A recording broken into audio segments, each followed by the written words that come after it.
3 months into the war, the Galactic Council faced a truth they had never imagined possible. They were losing. Badly. The Vorath Empire had fragmented into dozens of warring factions, their central government unable to maintain control. The Krell swarm had lost so many soldiers that their queens had retreated to their deepest hive worlds, unable to breed new warriors fast enough. The Luminari, once thought invincible, had been forced back to their core systems, their energy vessels hunted and destroyed by human wraith fighters. The humans had lost billions of their own people. But for every human who died, 10 council members died, and the humans showed no sign of stopping. They fought with a ruthlessness that terrified even the most hardened council military commanders. In a secret bunker deep beneath the Luminari's primary star system, the remaining council leaders held an emergency meeting. Thrakmon of the Vorath was there, his scales dull with stress. 3 Krell queens attended, their mental voices filled with barely controlled panic, and Luxara, the most powerful of the Luminari, glowed with a dim, desperate light. "We cannot win this war," Thrakmon admitted, the words tasting like poison. "The humans have destroyed half our forces. They show no mercy, no hesitation. They fight like demons. We must surrender," one of the Krell queens chittered. "Accept whatever terms they offer. Survival is more important than pride." "No," Luxara pulsed, their energy form flickering with intensity. "We have one option remaining. The Starbreaker." Silence fell over the council. The Starbreaker was a weapon so terrible that it had been banned by ancient galactic law. It could cause a star to go supernova, destroying everything in the system. It had been built in the last great galactic war centuries ago and never used. Until now. "You want to destroy their homeworld," Thrakmon said slowly. "You want to kill Earth." "I want to give them a reason to stop," Luxara corrected. "We position the Starbreaker near their sun. We tell them that unless they surrender immediately, we will detonate it. Their choice is simple. Submit to permanent occupation and oversight or watch their homeworld die." "That is suicide," a Krell queen protested. "If we kill Earth, the humans will never stop. They will hunt us to extinction." "They are already hunting us to extinction," Luxara pointed out. "At least this way we have leverage. We can negotiate from a position of strength, one final time." The vote was close, but the council agreed. The Starbreaker would be deployed. One last gamble to force humanity to stop their rampage across the galaxy. On Earth, in Luna Command, the news arrived like a death sentence. President Sang-Woo stood before the emergency council, his face pale. "The Luminari have deployed a device in our solar system. Our scientists have analyzed it. It is a star killer. If activated, our sun will go supernova within hours. Earth, Mars, every inner planet and station will be destroyed. 10 billion people will die." The council erupted in panic.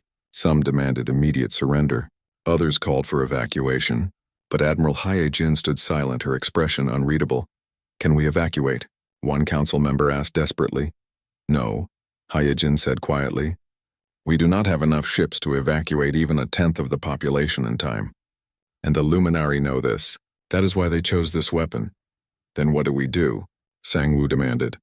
"We cannot let 10 billion people die." "We have options," a new voice said. Everyone turned to see a woman enter the chamber. She wore a black uniform with no insignia, no rank markers. Her name was Yoonji, and officially she did not exist. She commanded the Extinction Fleet, humanity's most classified weapon system. "Who are you?" Sang-Woo asked. "Someone who lost everything at New Busan," Yoonji replied. "My parents, my siblings, my entire family. I watched them die while the council laughed. So I volunteered for a special project. For 15 years I have been preparing for exactly this situation." She activated a holographic display. It showed 12 ships, unlike anything in the human fleet. They were small, sleek, and each one carried a device that glowed with ominous light. "These are planet crackers," Yoonji explained. "Devices that can split a world's core, causing total geological collapse. We built them as our final insurance policy. And over the past 15 years, we placed dormant versions of these devices on every council homeworld. Hidden inside civilian technology, we traded with them." The room fell silent. The implications were staggering. "You want to threaten them back?" Sang-Woo said slowly. "Mutual destruction." "Not a threat," Yoonji corrected. "An ultimatum. They stand down or every world they care about dies. All of them, at once. We show them that if Earth burns, the entire galaxy burns with it. That is genocide, one council member protested. Hundreds of billions of innocent civilians. They did not care about innocent civilians when they destroyed New Busan, Yunji said coldly. Or when they blockaded our colonies and let children starve. Or when they laughed at our diplomatic requests. They chose the rules of this war. We are simply playing by those rules better than they do. Sangwoo looked at Heejin. Admiral? Your opinion? I agree with Commander Yunji, Heejin said. This is not about morality anymore. This is about species survival. If we back down now, we will always be at their mercy. They will know that threatening Earth is enough to make us surrender. We cannot allow that precedent. We must show them that touching Earth means the end of everything, not just for us, but for them too. The vote was called. 7 council members voted to activate protocol extinction if the Luminari did not stand down. 6 voted against. By the narrowest of margins, humanity chose annihilation over surrender. Hui Jin broadcast a message simultaneously to Earth and the Galactic Council. Her voice was calm, almost gentle, which made her words even more terrifying. Leaders of the Galactic Council, this is Admiral Hai Jin of the United Earth Defense Force. We have detected your Starbreaker device. We understand what it can do. We are giving you 24 hours to deactivate it and surrender unconditionally. She paused, letting the silence stretch. You believe you have leverage because you threaten our homeworld. You are wrong. For every hour you delay, we will demonstrate our resolve by destroying one of your worlds. We have already selected the targets. Your colonies, your homeworlds, your most populated systems. All of them will die if you do not comply. You think we are bluffing? Let me assure you we are not. At hour 1, a Vorath colony world of 2 billion people cracked open like an egg. The planet literally split apart, its core exposed to space, magma fountaining into vacuum. Every living thing on the surface died in minutes. The galaxy watched in real time, broadcast on every channel. Yunji's cold voice narrated the destruction. Target 1 destroyed. Population 2 billion. 23 hours remain. The next target will be larger. The Galactic Council emergency session was chaos. Representatives screamed at each other, some demanding surrender, others calling the human bluff. At hour 4, a Krell breeding world died. 3 billion casualties this time. The queens felt every death through their mental connection, their minds nearly breaking from the psychic shock. They are serious, Thrakmon said, his voice hollow. They will actually do it. They will kill everyone, then we kill Earth, one of the council members shouted. Activate the Starbreaker now! And then what? Luxara asked quietly. We kill 10 billion humans and they kill 500 billion of us. Who wins that exchange? At hour 8, a Luminary Energy Nexus world died. The humans had found a way to destabilize the fundamental forces that kept energy beings coherent. 50 billion Luminari simply ceased to exist, their consciousness scattered into meaningless particles. Luxara felt the deaths like physical blows. They had never experienced fear before, not truly. Fear was an emotion for beings with bodies with mortality, but now facing extinction, Luxara understood what humans felt when the council threatened them. We must stop this, they said. We must surrender. Never. Another council member shouted. The humans are primitives. We cannot bow to primitives. At hour 12, 2 more worlds died. The death toll passed 200 billion. And still the humans did not stop. Thrakmon watched the tactical displays showing the scope of destruction. He had ruled the Vorath Empire for 3 centuries. He had conquered dozens of species.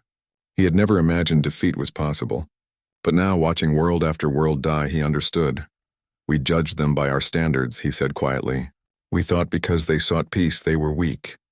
We did not understand that they sought peace because they knew what war truly was. They had spent 10,000 years perfecting the art of killing. Not killing other species, but killing themselves.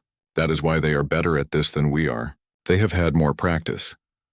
At hour 22, with the death toll passing 300 billion, Luxara made the decision. Against the protests of other council members, they deactivated the Starbreaker. Earth was safe. We surrender, Luxara broadcast. Unconditionally. We accept all human terms. Please, no more killing. We understand now. We understand what war means to you. But even in victory, Heejin found no joy. She stood in the command center, surrounded by displays showing the dead worlds. The casualty counts. The scope of destruction. 4 billion humans dead. 340 billion council members dead. And for what? Sang-Woo joined her, his expression haunted. But even as he gave the order, Thrakmon knew the truth. Humanity, the Krell swarm, had conquered 47 worlds in the last century. Their method was simple and effective. They bred soldiers faster than any species could kill them. Trillions of insectoid warriors, each one expendable, each one willing to die without hesitation. They overwhelmed their enemies through sheer numbers. No defense had ever held against a full Krell invasion. The Swarm Queens decided that humanity needed to learn this lesson. They gathered their forces at Hive World Omega, the primary breeding world of their species. 4 trillion Krell soldiers waited there, ready to be deployed against human colonies. It was, the Queens believed, more than enough to crush any resistance. Dr. Haewon had other ideas. She sat in her laboratory on Titan, surrounded by data screens showing detailed analysis of Krell biology. She was a xenobiologist, someone who studied alien life forms. For 15 years she had been studying the Krell specifically. Not to understand them as people, but to understand them as targets. The Krell reproduce through a centralized breeding system, she explained to Admiral Hae-Jin via video link. Every soldier is genetically connected to their hive world. They are essentially all one organism spread across trillions of bodies. And that is their weakness? Hae-Jin asked. Exactly, Haewon confirmed. On Earth we learned long ago how to fight insect infestations, pesticides, biological agents, genetic targeting. The Krell are more advanced than Earth insects, but the principles are the same. I have designed something that will target their specific genetic markers. She held up a small vial containing what looked like black dust. Nanobots programmed with a synthetic virus. Once released into Hive World Omega's atmosphere, they will spread across the entire planet in 72 hours. Every Krell there will die. Hae-Jin was silent for a moment. 4 trillion casualties. All at once. Yes, Haewon said simply. Is that a problem? From a military standpoint? No, from a moral one? That is genocide, Doctor. Haewon's expression hardened. They committed genocide first. New Busan. 200,000 humans, including my sister and her family. I watched them die on the broadcast. The Krell Queens laughed about it. So yes, Admiral, I created a genocide weapon, and I will use it without hesitation. Hae-Jin nodded slowly. Deploy when ready. We will provide escort. Captain Young-ho commanded the fleet that escorted Haewon's delivery ship to Hive World Omega. 200 human vessels against the full might of the Krell swarm's orbital defenses. On paper, it was suicide. Approaching Krell defensive perimeter, Young-ho's tactical officer reported. They are launching interceptors. Estimate 400,000 hostile fighters incoming. Launch countermeasures, Young-ho ordered calmly. And deploy the surprise. The human ships released thousands of drones. But these were not weapons. They were decoys, each one broadcasting the same sensor signature as a human warship. Suddenly, from the Krell perspective, 200 ships became 200,000. The Krell fighters spread out, trying to engage all the targets. They fired millions of plasma bolts, destroying drone after drone. But while they were distracted, Haewon's delivery ship slipped through their defenses completely unnoticed. It was small, running silent, invisible among the debris and chaos of the battle. The ship entered Hive World Omega's atmosphere and released its payload. The black dust spread on the wind, invisible to the eye. The nanobots began their work immediately, replicating and spreading, carrying their deadly virus to every Krell on the planet. Payload delivered, Haewon reported. Activating virus in 3, 2, 2, 1. Activation confirmed. For the first hour, nothing seemed to happen. Then the Krell soldiers on the surface began to die. Not from injury or violence, but from within. The virus attacked their genetic structure, breaking down their cellular bonds. It was painless, at least. One moment they were alive, the next they simply stopped existing. It spread like wildfire. One soldier infected 10 others. Those 10 infected 100. Within 12 hours, half the population of Hive World Omega was dead. Within 3 days, as Haewon had predicted, every single Krell on the planet was gone. 4 trillion lives extinguished by a weapon smaller than a grain of sand. The Krell Swarm Queens, connected mentally to their soldiers, felt every death. It drove 3 of them insane. The others retreated in horror, their mighty swarm suddenly reduced by 70%. They had never imagined such a weapon could exist. Young-ho watched the dead planet on his tactical display. He felt nothing. No satisfaction, no remorse. Just the cold understanding that this was war and war had no mercy. Target the next breeding world, he ordered. We remove their ability to make new soldiers. Without that, the swarm dies. But not all of humanity's battles went so smoothly. The Luminari were different from the Vorath or the Krell. They were beings of pure energy, able to manipulate fundamental forces of the universe. They could collapse stars, create black holes, and phase through solid matter. They were, by most measures, nearly invincible. Pilot Jae-sung was about to test that theory. He sat in the cockpit of his Wraith fighter, a ship so small and fast that it barely registered on sensors. The Wraith program was humanity's answer to the Luminari.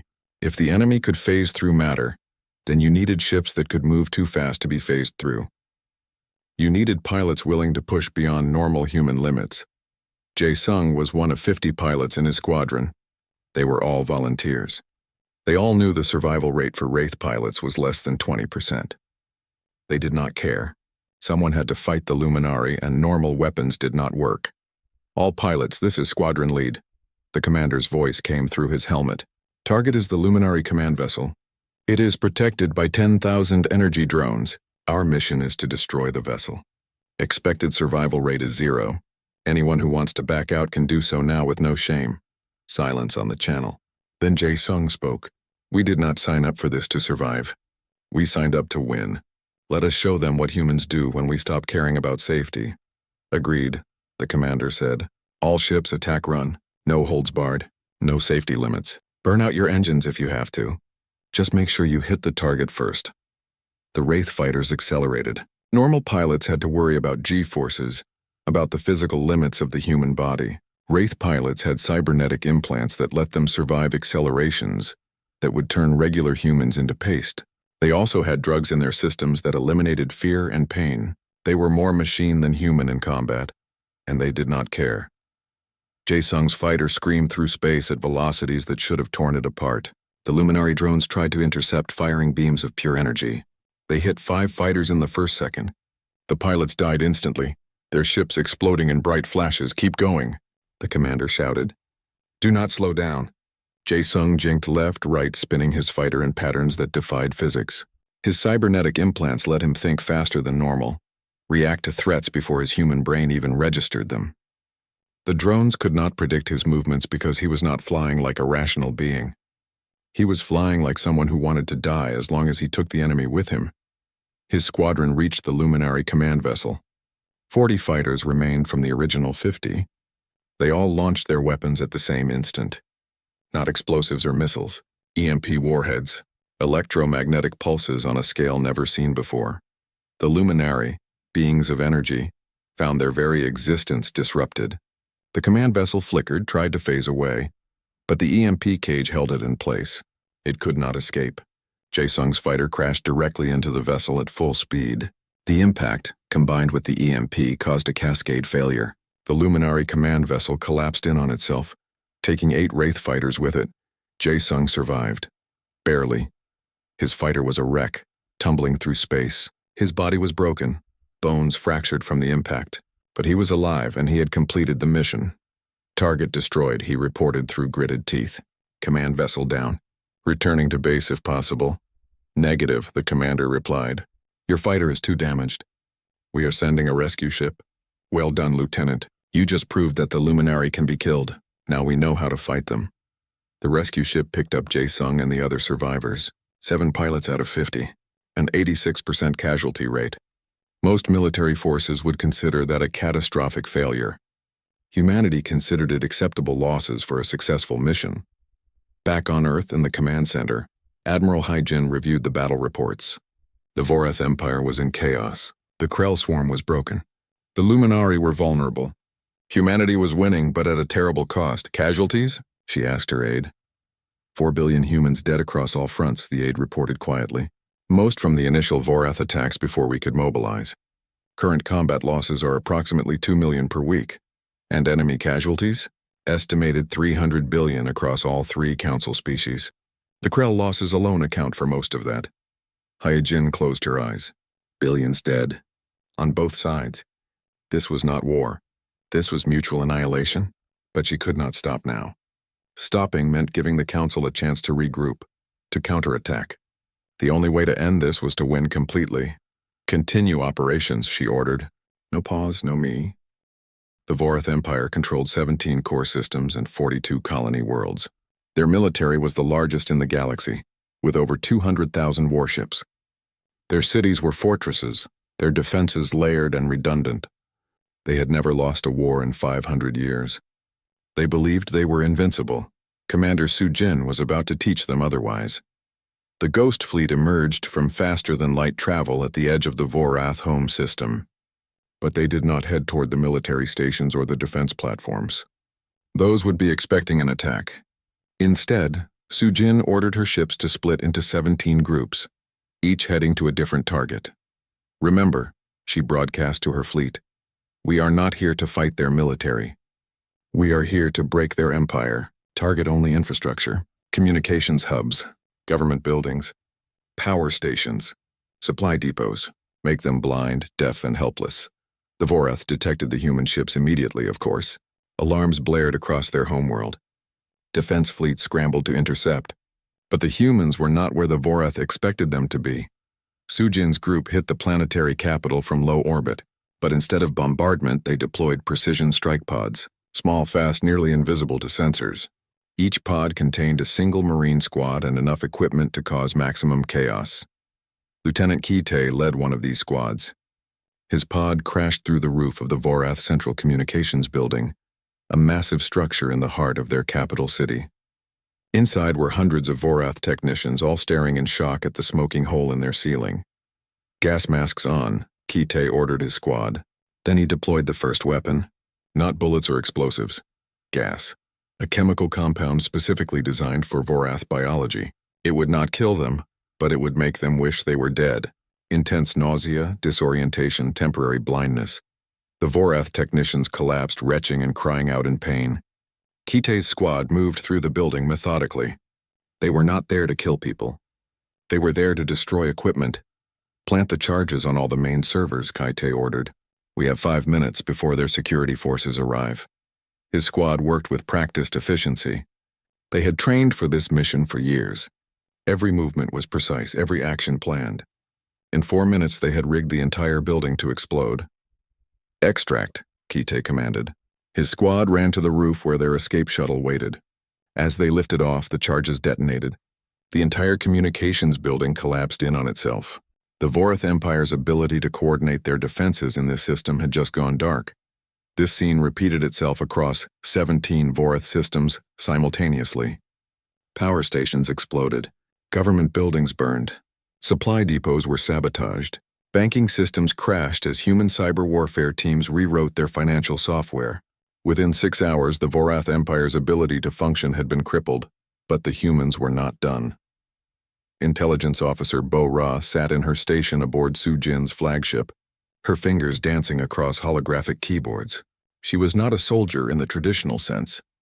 Her weapons were code and information, and right now, she was using them to devastating effect. I am into their military network, she reported to Sujin. Uploading the virus now. The virus was elegant in its simplicity. It did not destroy Vorath systems. It corrupted them. Orders were changed. Supply shipments were rerouted to wrong locations. Fleet movements were delayed or redirected. The Vorath military found itself fighting an enemy they could not see, one that turned their own systems against them. A Vorath admiral tried to order his fleet to defend the homeworld. His ships received orders to patrol the outer colonies instead. He sent new orders. His ships received instructions to return to dock for maintenance. By the time he realized his entire command network was compromised, it was too late. The human attacks had already succeeded. They are trying to lock us out, Bora said, watching the Vorath cyber defense teams attempt to counter her virus. They are good, but we are better. She had studied Vorath computer systems for a decade. She knew their weaknesses, their backdoors, their security protocols. For every defense they raised, she had 3 ways around it. Uploading secondary payload, she said. This one was different. It was not a virus. It was data. Specifically recordings of Vorath atrocities against human civilians, the destruction of New Busan, the murder of human colonists, the casual cruelty of the Galactic Council. These recordings were broadcast on every Vorath communication channel. Every screen in their empire showed the truth of what their leaders had done. The Vorath people, who had been told that humans were dangerous primitives that needed to be contained, now saw their government committing genocide. Let them know what their leaders do in their name, Sujin said coldly, watching the chaos unfold on the tactical display. Let them understand the price of their empire's arrogance.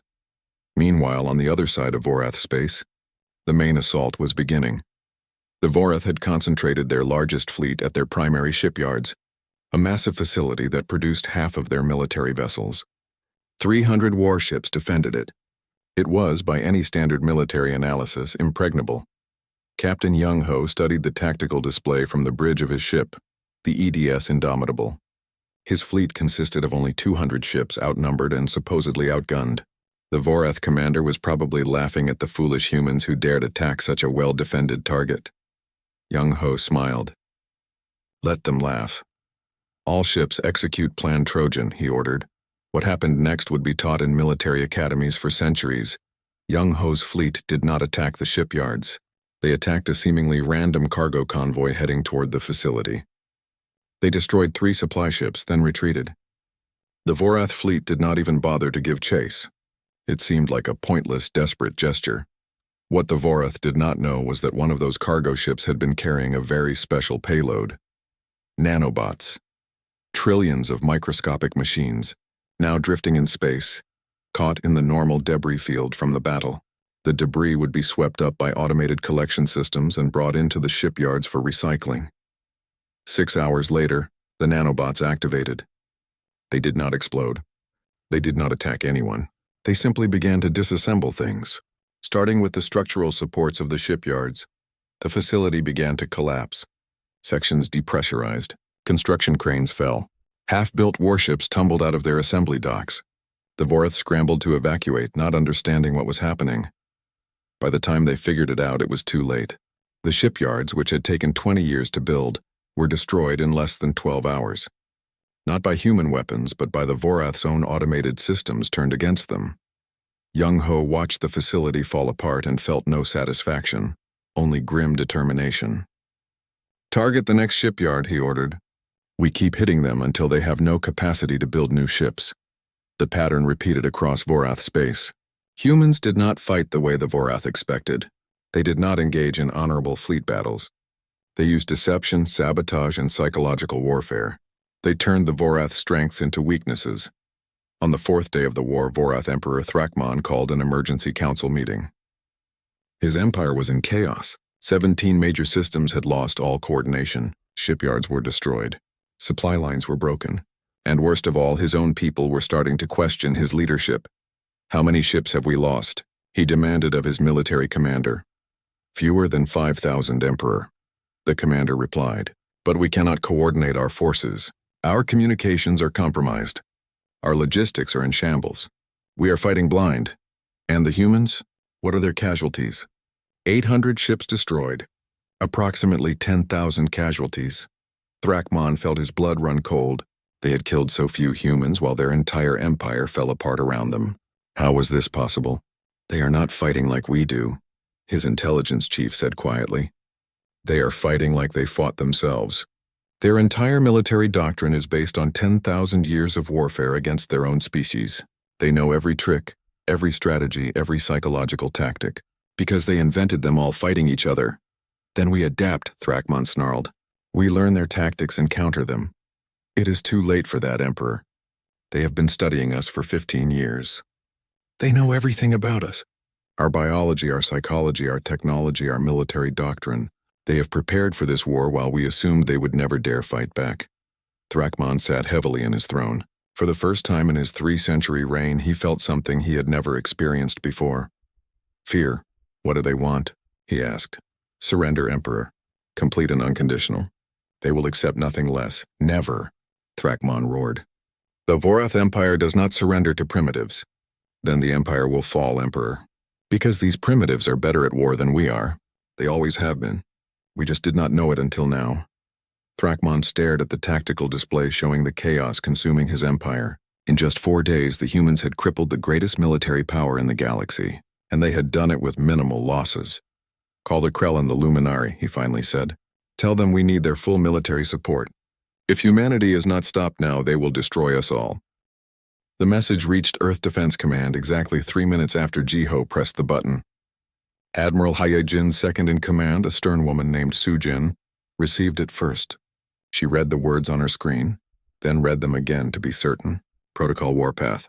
After 15 years of preparation, it was finally time. All stations, this is command. Sujin spoke into her communications array. Protocol Warpath is now active. Repeat, Protocol Warpath is active. Begin Phase 1 operations immediately. Across human space, the transformation began. On Mars, inside a facility buried 3 kilometers beneath the surface, Dongwu stood before a massive control panel. He was the chief engineer of something the galaxy knew nothing about. Project Reaper. For 15 years, he and thousands of other engineers had worked in secret, building weapons that would never appear on any official record. "Sir, we have confirmation," his assistant said, her voice shaking slightly. "Protocol Warpath is active." Dongwu nodded slowly. He had hoped this day would never come, but he had prepared for it anyway because that was what humans did. They hoped for peace but prepared for war. Always. "Activate all production facilities," he ordered. "I want every factory online within the hour. Full production capacity, no safety margins, no efficiency concerns. We build until we run out of materials or the war ends." The facility came alive. Automated factories that had been dormant for years roared to life. Assembly lines began moving. Robotic arms started welding, cutting, assembling. In the first hour, they produced 500 combat drones. In the second hour, 800. The numbers would keep climbing. But Project Reaper was not just about drones. Deep in the asteroid belt between Mars and Jupiter, hidden facilities began to move. What appeared to be simple mining stations were actually construction yards. Over the past 15 years, humanity had hollowed out dozens of large asteroids and turned them into warships. Not traditional ships with engines and life support, but something else entirely. Kinetic kill vehicles. Asteroids accelerated to near light speed, each one carrying enough destructive power to crack a planet.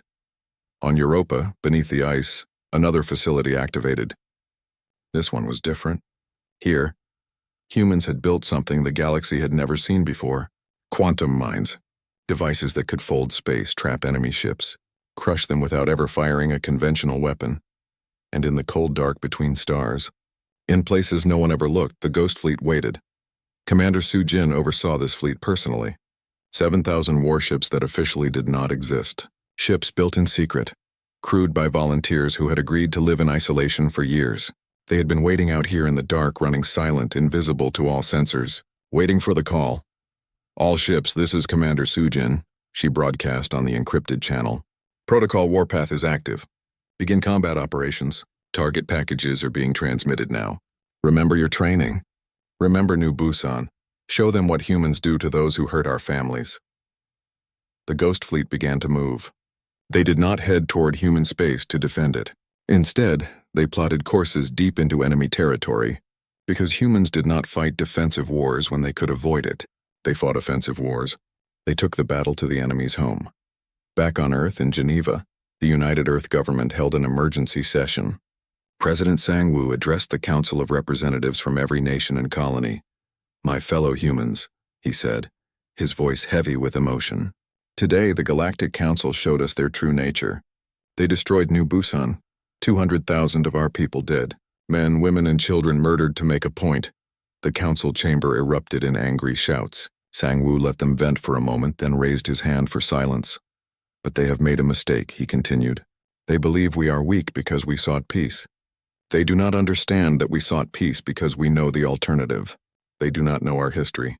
They do not know that humanity has fought and survived wars that would have destroyed any other species. World wars, nuclear weapons, pandemics. We survived them all." He paused, looking at each representative. "The council thinks there are 8 billion humans. That is what we told them. That is what they believe. The truth is different. Over the past century, we have established colonies in places they never thought to look. Hidden worlds in nebulas, in asteroid fields, in systems they deemed worthless. Our true population is 47 billion. We are not the small, weak species they think we are."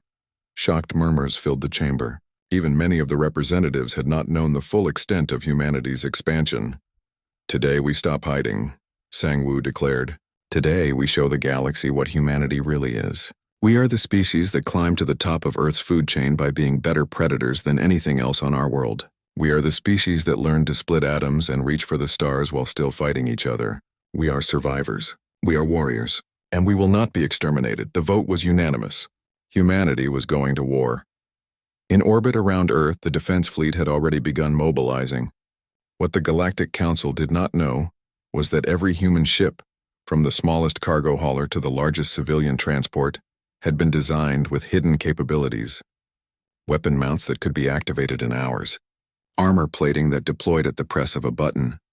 Engine modifications that could triple combat speed. Civilian ships transformed into warships. Cargo containers opened to reveal fighter craft. Passenger liners deployed missile batteries. The merchant fleet became a combat fleet. Admiral Hye-Jin returned to Earth and took command of the main battle fleet. She stood on the bridge of her flagship, the EDS Indomitable, and looked at the tactical display. It showed the disposition of human forces across known space. 50,000 registered warships, 20,000 converted civilian vessels, 7,000 Ghost Fleet ships, and thousands more being built every hour in the hidden factories. "Admiral," her tactical officer said, "we are receiving fleet status reports. All ships report ready for combat operations. We have full mobilization across all sectors." Hye-Jin nodded. She had spent 15 years preparing for this moment, planning every detail. The galaxy thought humanity fought like they did, with honorable fleet engagements and territorial battles. They were wrong. "Transmit attack orders," she commanded. "Operation Reaper begins now. All fleets are to proceed to their designated targets. Rules of engagement are simple: total war. No mercy, no surrender. We hit them everywhere at once. We hit them hard. And we do not stop until they beg for peace or until there is nothing left of them to fight." The tactical officer hesitated. "Admiral, those orders mean targeting civilian infrastructure, supply lines, administrative centers. It means doing what is necessary to win." Hye-Jin interrupted. "They killed our civilians first. They chose the rules of this war, not us. We are simply going to win it by any means necessary." She activated the fleet-wide channel.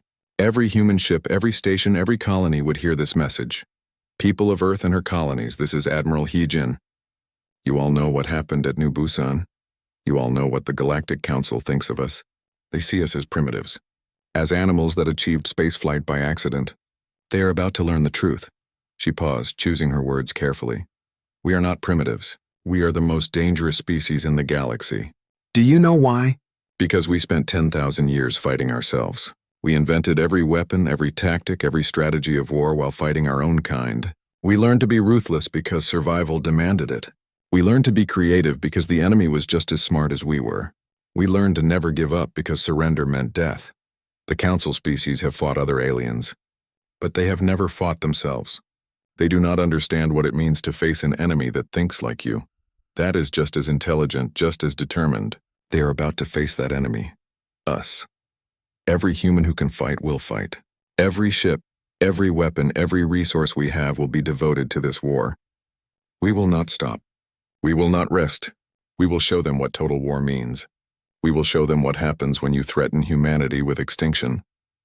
Remember New Busan. Remember our people who died there. Fight for them. Fight for humanity. And show the galaxy why humans are the most terrifying thing they will ever face."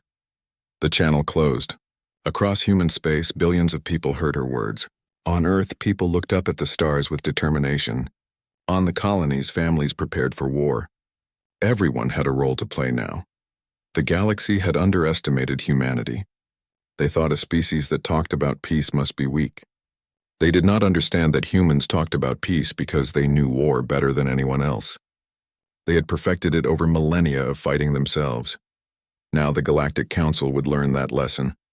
They would learn it in blood and fire. They would learn it as their worlds burned and their fleets shattered. They would learn what it truly meant to be at war with humanity. The war had begun, and humanity was ready. Jiho stood in the grand chamber of the Galactic Council station, his hands clasped behind his back. The station floated in neutral space far from any star system. Through the massive windows, he could see the darkness of space dotted with distant stars. He had been coming to this place for 15 years now, always hoping for peace, always leaving with nothing. The council chamber was enormous. Representatives from 3 major alien species sat on elevated platforms, looking down at him like judges. The Vorath were reptilian creatures, their scales gleaming under the artificial lights. The Krell looked like giant insects, their mandibles clicking as they communicated. The Luminari were beings of pure energy, glowing and shifting in forms that hurt human eyes to watch for too long. Behind Jiho stood Admiral Hyejin, her military uniform crisp and perfect. She was there as his advisor, but everyone knew she would rather be commanding her ships. Next to her was Taemin, Jiho's young aide. The boy still believed in diplomacy, still thought words could solve everything. Jiho envied him that innocence. Ambassador, the Vorath Imperator spoke, his voice like gravel scraping against stone. His name was Thrakamon, and he had led the Vorath Empire for 3 centuries. We have been patient with your species. Too patient, some would say. Jiho took a breath. Patient? You have blockaded our trade routes. You have seized our colony worlds. You have destroyed our civilian ships without warning. This is not patience. This is oppression. The Krell representative made a chittering sound that the translator rendered as laughter. Your species is young. You achieved faster-than-light travel only 2 centuries ago. You do not understand your place in the galactic order. Then help us understand, Jiho said, keeping his voice calm. Tell us what we must do to live in peace, the Luminari being pulsed with light. Its voice seemed to come from everywhere at once. Submit. Surrender your colonies beyond your home system. Accept our governance. Pay reparations for your illegal expansion into space that belongs to the Council. Jiho felt his jaw tighten. 15 years of this. 15 years of demands and insults and watching his people suffer.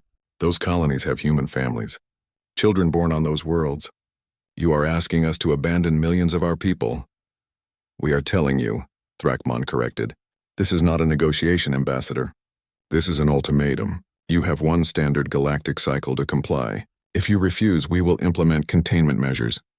Containment measures, Jiho repeated. What does that mean exactly? The Vorath leader's lips pulled back, showing rows of sharp teeth. It means we will ensure humanity never leaves its birth system again. By whatever means necessary. Taemin stepped forward, his young face red with anger. You cannot threaten us like this. There are laws, conventions. Silence, child, the Krell hissed. Your elders speak. Admiral Hyejin put a hand on Taemin's shoulder, pulling him back. She met Jiho's eyes and he could see the question there. How much longer would they play this game? Perhaps, the Luminari said, its voice almost gentle. A demonstration would help humanity understand our seriousness. Before Jiho could respond, a holographic display appeared in the center of the chamber. It showed a planet from orbit. Jiho recognized it immediately. New Busan, one of humanity's oldest colonies, home to 200,000 people. He had visited there many times. He knew the families there, had dinner in their homes, played with their children. What is this? He demanded. This, Thrakmon said, is happening right now. The display showed ships entering orbit around New Busan. Vorath warships, their weapons charging. Jiho's blood turned to ice. No, he whispered. There are civilians down there, families, children. Yes, the Krell clicked. Perhaps their sacrifice will teach your species humility. Jiho watched as the first missiles launched. They streaked down through the atmosphere, leaving trails of fire. He saw the cities below, the homes and schools and parks. He saw the flash of nuclear detonations, one after another.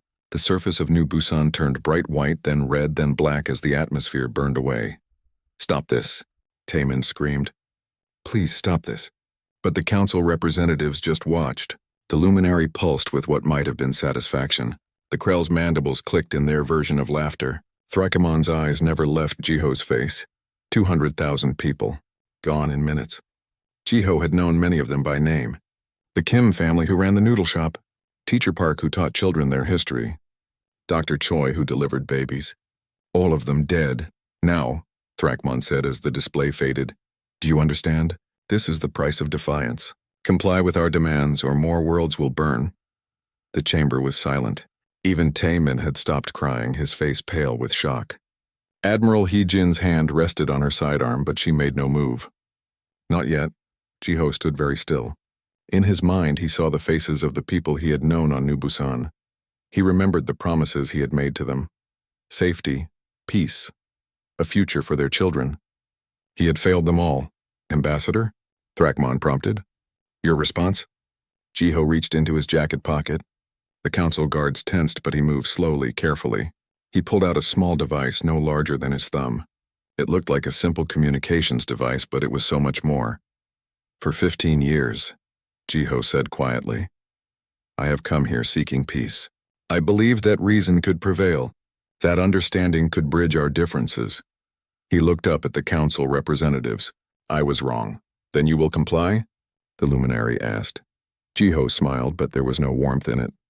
No. You see, while I was here talking, my people were preparing. We hoped we would never need those preparations. You have just proven we do. He pressed the button on the device. Across the galaxy, on every human ship, every station, every colony, the same message transmitted. It was simple. Just 3 words and a code phrase that every human in space knew. Protocol Warpath active. What is this? Thrakmon demanded, rising from his seat. This, Jiho said, is humanity's answer. You wanted to see what we become when you take away everything we love. You wanted to know what war truly means. He looked at each council representative in turn. You are about to find out. You cannot win, the Krell said. Our combined fleets number in the hundreds of thousands. You have barely 50,000 ships. Yes, Jiho agreed. But you are thinking like the people you are. You are not thinking like humans. That is your first mistake. It will not be your last. Admiral Hyojin stepped forward, her hand now openly on her weapon. Ambassador, we should leave now. Agreed, Jiho said. He looked at Taemin, who stared at him with wide eyes. Come, our work here is done. The real work begins now. As they walked toward the exit, Thrakmon called after them. You are declaring war on the entire Galactic Council. Your species will be extinct within a year. Jiho stopped at the doorway. He did not turn around, perhaps, but we will not die quietly. We will not die easily, and we will not die alone. When humanity falls, we will drag your civilizations down with us. That is a promise. They left the chamber. Behind them, the council representatives sat in silence, trying to understand what had just happened. They would learn in time.